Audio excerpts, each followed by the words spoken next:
Bonjour à tous et à toutes, je suis ravie de vous retrouver dans cette nouvelle vidéo. Il y a quelque temps en arrière, j'ai fait une vidéo qui s'intitulait « Comment nos croyances induisent notre réalité ». Dans cette vidéo, je vous expliquais comment notre croyance induit notre perception d'un événement et comment notre perception de cet événement va également induire l'émotion qui va en découler.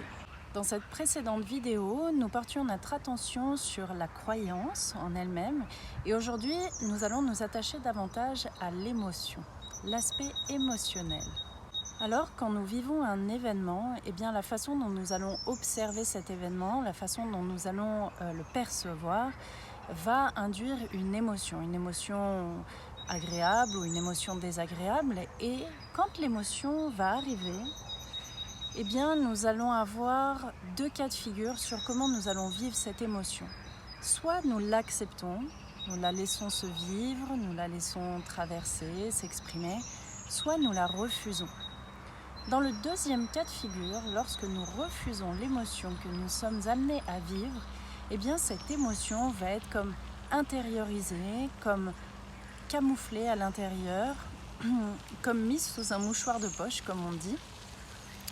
Et du coup, par conséquent, elle ne va pas pouvoir se déployer, s'exprimer, se libérer et hop, traverser. Non, bien au contraire, elle va venir se figer et se cristalliser à l'intérieur de nous. Quand nous ne laissons pas vivre cette émotion et que par conséquent elle vient se cristalliser à l'intérieur de nous, eh bien, au lieu de se vivre et de passer, elle reste là à l'intérieur de nous. Et quand nous allons revivre des événements qui vont réveiller cette même émotion, eh bien, elle va se réveiller puissance 10 puisqu'elle est là, elle est comme comprimée, comme enfermée, comme dans une cocotte minute, prête à exploser. J'aime beaucoup cette image de la cocotte minute d'ailleurs, qui est très intéressante. Notre plan émotionnel pourrait être vu comme une cocotte minute. Pourquoi ? Parce que cette cocotte, elle va se remplir au fur et à mesure des événements que nous vivons. Et si nous soulevons la soupape ou que nous laissons le couvercle s'ouvrir quand une émotion vient, eh bien petit à petit, l'émotion va pouvoir se vivre et sortir de la cocotte. Et donc la cocotte ne va jamais se remplir plus que de raison. Alors que si nous intériorisons cette émotion, que nous ne la laissons pas sortir ni s'exprimer, eh bien petit à petit, la cocotte va se remplir de plus en plus. Elle va commencer à monter en pression et puis nous, on va fermer le couvercle toujours plus fort. La cocotte continue de se remplir, de monter encore en pression et vous voyez bien ce qui va arriver à la fin. La cocotte va littéralement exploser quand elle ne pourra plus contenir d'émotions supplémentaires. Dans cette vidéo, nous parlons aujourd'hui de régulation émotionnelle. Qu'est-ce que la régulation émotionnelle ? Eh bien, c'est une approche de son émotion qui permet justement de la laisser vivre, de la laisser s'exprimer, de la laisser circuler à l'intérieur de nous pour qu'elle puisse tout simplement nous traverser puis partir. Ainsi, cette technique, qui est aussi appelée méthode Tipeee, permet à cette cocotte de ne pas se remplir et de se vider au fur et à mesure. Cette technique est une technique vraiment très simple à utiliser que vous pouvez utiliser en toute autonomie. Elle se passe en 3 étapes significatives. La première étape est de choisir un événement qui induit chez vous de l'émotion et pour lequel vous sentez que vous avez besoin de vous libérer émotionnellement parlant, justement. Vous choisissez une situation actuelle ou peut-être passée de quelques mois ou quelques années, peu importe finalement. Ce qui compte, c'est que vous sentez que cette situation n'est pas réglée sur le plan émotionnel et que vous avez besoin de vous libérer. Vous reprenez cette situation et puis vous commencez par la revisualiser intérieurement dans votre esprit. Où est-ce que ça se déroulait ? Avec qui j'étais ? Qui était en présence pendant cet événement-là ? Qu'est-ce qui s'est dit ? Qu'est-ce qui s'est raconté ? Qu'est-ce que j'ai vécu ? Quelle émotion j'ai ressentie ? Et puis, vous faites un stop. Quand vous en êtes là, vous faites un stop dans la visualisation et vous venez porter votre attention dans votre corps. Où est-ce que je sens que cette émotion agit à l'intérieur de mon corps ? À quelle partie de mon corps cette émotion me ramène ? Est-ce que c'est ici ? Est-ce que c'est plus bas dans le ventre? Est-ce que je sens que c'est les jambes qui sont comme tétanisées, crispées?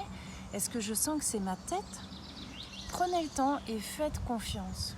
Peut-être ça sera hyper évident pour vous de sentir où est-ce que ça se joue dans le corps, peut-être pas. Peu importe, faites-vous confiance. Lorsque vous sentez avoir identifié à quel endroit ça vient se jouer dans le corps, peut-être c'est une sensation très claire, peut-être c'est plus de l'ordre d'une intuition. Encore une fois, faites-vous confiance. Quand vous avez identifié dans votre corps, vous allez venir poser vos mains à cet endroit-là. Moi, je sais que quand je fais cette pratique-là, très souvent, ça me ramène ici, au niveau péricarde, ou alors dans le ventre. Venez poser vos mains à l'endroit où vous sentez que ça vient travailler. Et puis, vous laissez vos mains à cet endroit-là et vous laissez faire.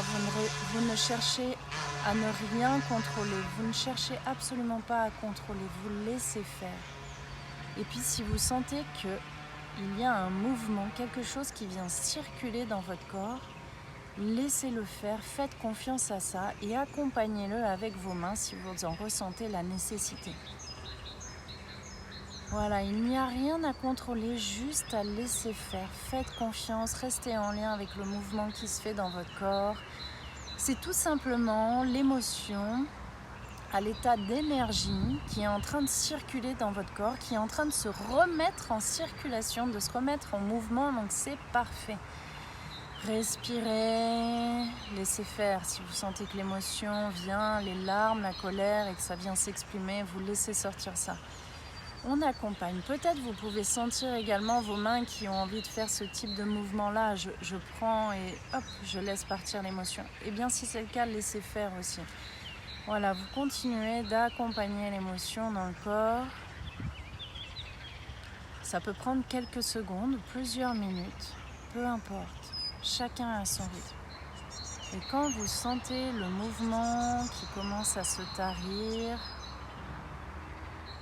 tranquillement, vous laissez le mouvement se finir, aller au bout. On est bien accompagné par les oiseaux dans notre travail du jour. Voilà, ça y est, le mouvement est terminé. Vous prenez une grande inspiration. Et à l'expiration, vous pouvez relâcher vos bras. Tranquillement, vous pouvez ouvrir les yeux et revenir dans l'ici et maintenant. Voilà, super, bravo pour ce que vous venez de faire. La dernière étape sera de revisualiser à nouveau la situation que vous aviez choisie. Vous vous remettez en lien avec la situation, vous la visualisez, vous regardez ce qu'il se passe dans cette scène, où est-ce que vous vous trouvez, qui est en présence. Et vous pouvez la décrire à nouveau, vous pouvez la décrire à voix haute, même si vous êtes tout seul, ça fonctionne parfois très bien pour garder le fil de ce qu'on est en train de faire. Et ressentez maintenant comment c'est quand vous décrivez à nouveau, quand vous visualisez à nouveau cette scène. Est-ce qu'il y a toujours autant d'émotions qui se vivent ou est-ce qu'il y a plus de recul? Est-ce que c'est plus apaisé, plus tranquille, plus serein? Si vous sentez que c'est complètement serein et apaisé, alors super, vous venez de faire du super bon travail, la régulation émotionnelle est terminée. Si vous sentez qu'il y a encore de l'émotion, vous avez également fait du très bon travail, mais il va être nécessaire ici de renouveler la deuxième étape, c'est-à-dire à nouveau sentir dans votre corps où se trouve l'émotion, à quel endroit elle s'est figée dans votre corps. Venir poser vos mains à cet endroit-là, fermez vos yeux, vous centrez sur votre corps, sur votre ressenti dans votre corps et venir accompagner le mouvement qui s'exprime dans le corps. Voilà, sans chercher à ne rien contrôler, juste laisser faire. Vous accompagnez, vous laissez faire. Vous laissez l'émotion vous traverser, se mettre en mouvement, se déplacer, sans contrôler. On la laisse s'exprimer cette émotion, on la laisse circuler. Vous êtes là, vous êtes présent à vous-même, vous êtes en sécurité parce que vous êtes en présence à vous-même dans ce travail-là. Il n'y a aucune raison de craindre, de laisser cette émotion s'exprimer et ainsi de la laisser se libérer. Voilà, à nouveau, quand vous sentez le mouvement se tarir, vous le laissez se terminer tranquillement à son rythme. Et quand vous sentez que c'est bon, eh bien vous prenez une grande inspire et à l'expire, vous relâchez vos bras, vos mains et tranquillement à votre rythme, vous réouvrez les yeux et vous revenez dans l'ici et maintenant. À nouveau, à votre rythme, prenez le temps de vous replonger dans cette scène, de la revisualiser et puis de venir observer comment c'est maintenant. Est-ce que c'est apaisé? Est-ce qu'il y a encore de l'émotion? Peut-être reste-t-il de l'émotion, mais vous sentez que vous êtes en accord avec ça. Vous vous sentez tranquille avec cette émotion-là. Peut-être sentez-vous que ça y est, c'est comme s'il y a un détachement, un recul qui vient de se faire par rapport à cette scène, cette situation, comme si elle ne vous touchait plus, ou plus de la même façon. Quand vous en êtes là, ça veut dire que la régulation émotionnelle est terminée, qu'elle a fait son travail et que l'émotion s'est libérée. Peut-être aurez-vous besoin de refaire le processus 1, 2, 3, 4 fois pour la même situation et c'est ok, d'accord? C'est pas parce qu'on a réglé le truc au bout de 3 fois que ça a moins bien fonctionné ou qu'on est moins bien que la personne qui l'aura fait en une fois, ça n'a aucun rapport. Nous sommes tous différents, nous avons des rythmes différents, des besoins différents, une façon d'appréhender notre monde émotionnel aussi qui est différente des uns et des autres. Donc, faites les choses à votre rythme, c'est tout ce qui compte. Quand vous aurez fait cet exercice, je vous invite à venir me dire en commentaire de la vidéo si ça a fonctionné pour vous, comment ça a marché, si vous avez senti que peut-être c'est venu soulever une problématique ou que vous n'avez pas réussi à vous mettre dedans et pour quelles raisons vous n'avez pas réussi à vous mettre dedans d'après vous. Je serais super intéressée d'avoir vos retours et de pouvoir peut-être vous donner encore d'autres informations complémentaires si vous sentez que ça a été compliqué pour vous de le faire.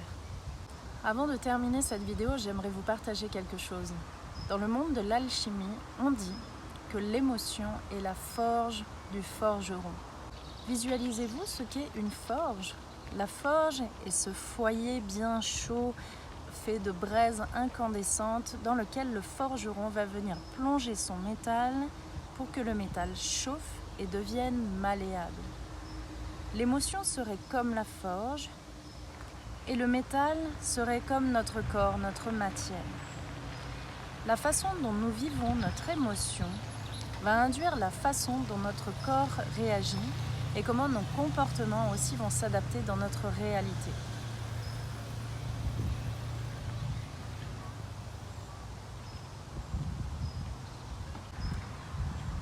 En appréhendant ainsi votre émotionnel et en la laissant se vivre, s'exprimer sans la retenir, vous vous permettez d'adopter une nouvelle perception des événements, vous remettez du mouvement, vous permettez... J'ai de la compagnie. Bonjour. Voilà, vous permettez une nouvelle perception des choses, vous remettez les choses en mouvement, vous vous défigez. Et ça, c'est super important parce qu'après tout, la vie, c'est quoi? Eh bien, la vie, c'est un mouvement d'évolution permanent. Rien n'est figé, rien ne reste de ce qu'il était. Même pas nous. Bien, je vous laisse et je vous souhaite une très bonne pratique de la régulation émotionnelle et je vous dis à bientôt.